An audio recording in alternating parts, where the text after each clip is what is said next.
You know, it's almost like your birthday with a package from China, so let's go.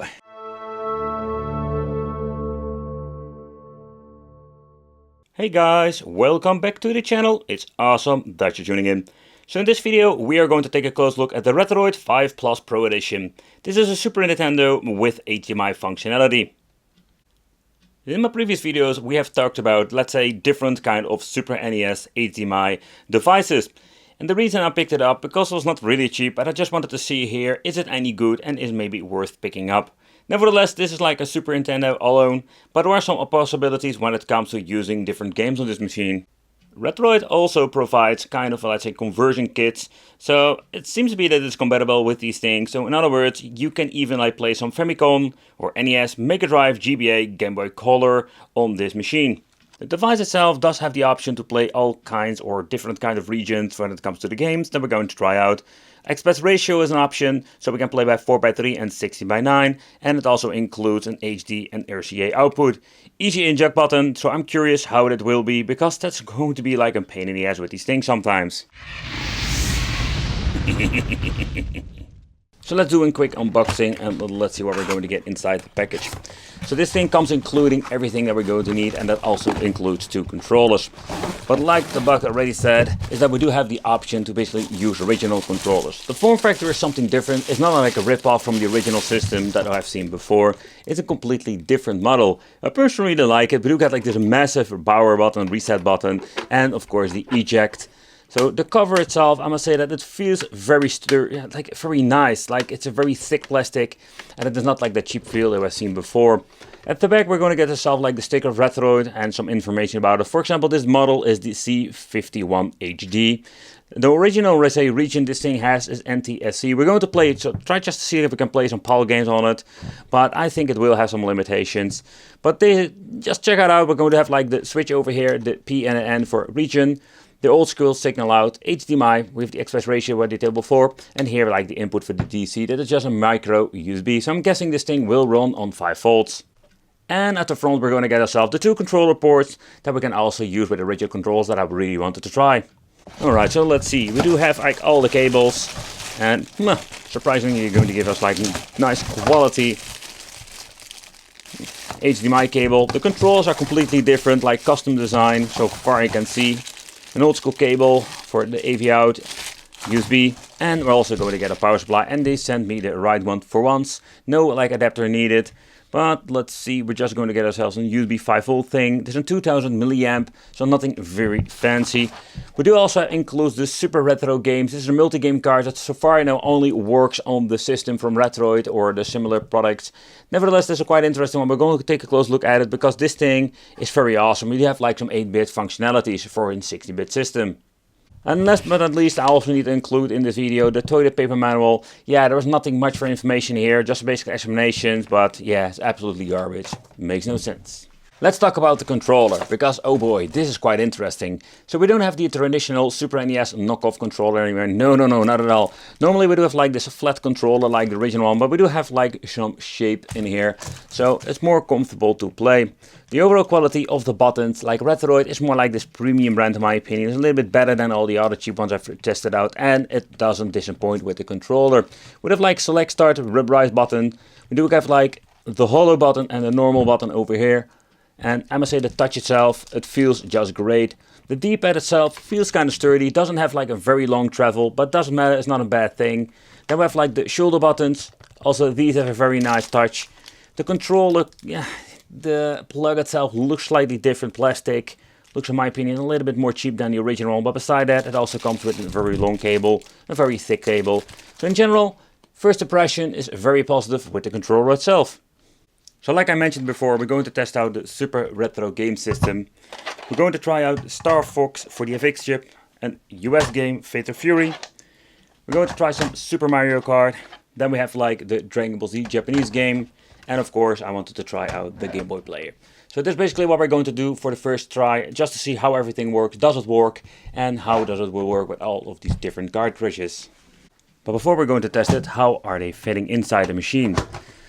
So let's put in the cartridge, and I must say like the entrance for the slot is absolutely amazing, and also the ejector works very well.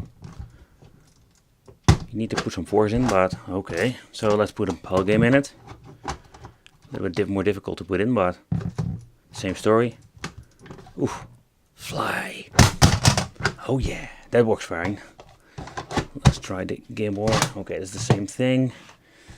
The Super Retro. Okay, it's kind of funny that this thing has more problem because the shell is a little bit thicker. Same story. Alright, so it's going to be a little bit difficult to get this out. Then we do have like the flash card. And then we have like the multi-game card. I must say every single one of them will fit in beside this Super Retro game, because you can see like it's completely different kind of shells, thicker material. It doesn't fit in perfectly, but again, like all the other ones, no problem whatsoever. Okay, so the first problem I noticed is when you're going to put it on the original 16:9 aspect ratio switch, we're going to have like the weirdest thing. So this is just a Japanese game, boots up without any problem. But you can see there is no image whatsoever. Sometimes it just freezes in a certain image. But the weird thing is, like when you're going to boot it up back into the 4:3 aspect ratio, you can switch it on the back. I've shown you before. Sometimes it does just give you an image and it works without any hassle or any hassle. It's more like still giving some problems. Let's see if it's going to be booting up now. So we do have like sometimes it like tries to get into different resolution. The other problem, I tried like different cables, different power supplies. You get like it flickers sometimes. Super annoying.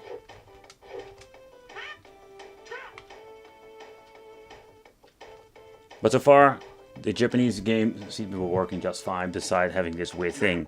Alright, so next up, let's try a little bit of Super Mario Kart. I just wanted to see how this works. It's a puzzle game, so maybe we don't have any weird issues when it comes to screen flickering. But the unfortunate thing is, it still does it. So there is nothing to do about this. I think if we're going to have like a faulty product, or this is just absolutely a crap product in general. But doesn't matter. So the next thing we're going to do is we're going to go back to some more testing. Just see like what kind of cartridges do work with this. You know, the weird thing with the system is like it has a region switch, but it has been set to PAL. I'm playing in different kind of game. So it's kind of weird that the switch doesn't do basically anything at this point.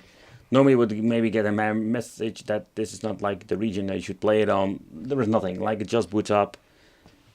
Okay, so next thing I wanted to see if we can boot it up with the 6x9 on the different region. Maybe we didn't have the issue there. So let's boot it up and let's see what we're going to get here. Because it's unfortunate, this thing does come with a lot of problems. And again, I don't know if this is going to be it's a faulty one. Or it's going to be like a general problem. I don't going to get any screen, whatever. So the aspect ratio is absolutely messed up. We're just going to leave it on the end function. And for the final test, I wanted to check out some Star Fox. And you can already see some glitching in the beginning. So yeah, that is absolutely not a good sign.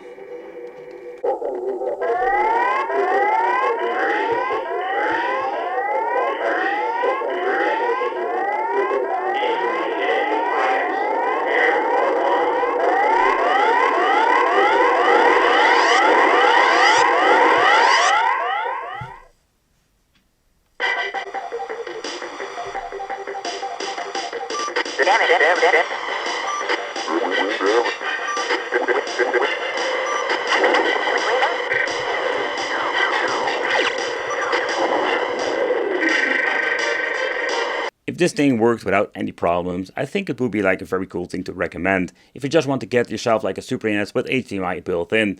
The image quality, I can already tell you from the television, it's not bad at all. And yeah, normally I would do like a side-by-side comparison with the capture, but it's absolutely no go because the screen, yeah, I cannot even like switch with the aspect ratio, and I cannot even like stand it. It's going to like flickering all the time. That's not like a great way to, yeah, basically try it. I will try to contact them just to see what they were saying. Maybe they can send me a replacement so I can basically finish this video, or better said, like make an update, test it out and do more comparison with the original and the other system I'm having. For now, this is what you're going to get. Also a very great lesson, because you can see like also here in the Wicked Cave, stuff goes like wrong, you know, like stuff doesn't like always goes, it doesn't come in and everything works perfectly. Quality control my ass. I want to thank you for watching. Consider subscribing, hit that little bell, become one of the Wicked family, and it would be great to see you in the next video.